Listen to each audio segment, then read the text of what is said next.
बढ़िला बार्धक्य भत्ता सरकार बड़ घोषणा। तो एने केते टଙ୍କା पाइबे एवं केबेठु पाइबे संपूर्ण अपडेट वीडियो रे अछि।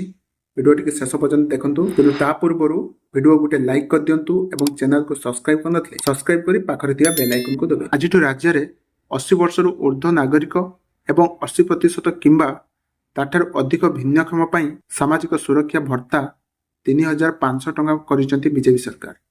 तो केन्दुझर रे मुख्यमंत्री मोहन माझी किछि हिताधिकारी को चेक प्रदान करी बार्धित भत्ता को शुभारंभ करछंती। तेबे एतिसह निर्वाचनी प्रस्तुति पूरण करिबा पई कहिसेंती मुख्यमंत्री। तो गत 3 तारिख रे राज्य कैबिनेट एही निष्पत्ति रे मोहर मारथिले।